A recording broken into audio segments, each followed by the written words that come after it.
পবিত্র রমজান মাস উপলক্ষে চমৎকার এক পদক্ষেপ নিয়েছে ইন্দোনেশিয়া। মাসটির মাহাত্ম্য ও পবিত্রতার মর্যাদা রক্ষায় দেশটির প্রেসিডেন্ট প্রাবো সুবিয়ান্তো ঘোষণা দিয়েছেন সাধারণ জনগণের জন্য বিমান ভাড়া কমানোর।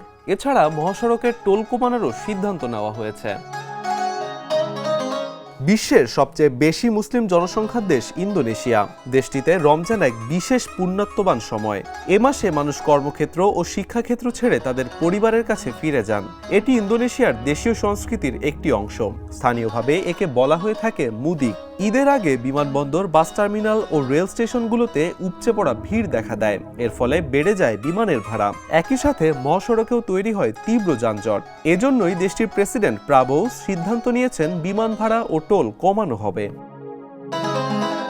প্রেসিডেন্ট প্রাবো ঘোষণা দিয়েছেন আগামী 2 সপ্তাহের জন্য বিমান ভাড়া কমানো হবে।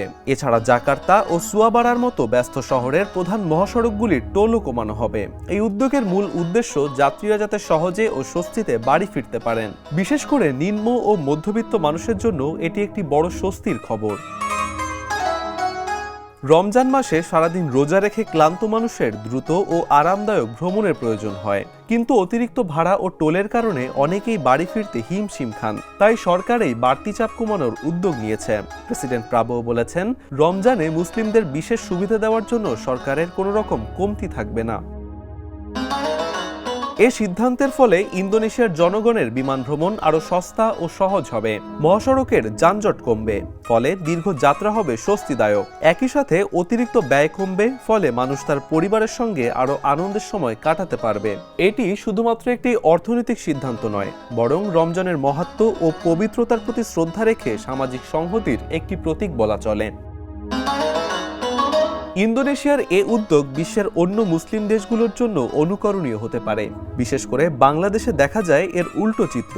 রমজান আসলে সবকিছুর দাম কমার বদলে বরং বেড়ে যায়। এমন পরিস্থিতিতে ইন্দোনেশিয়ার এই উদ্যোগ হতে পারে একটি রোল মডেল।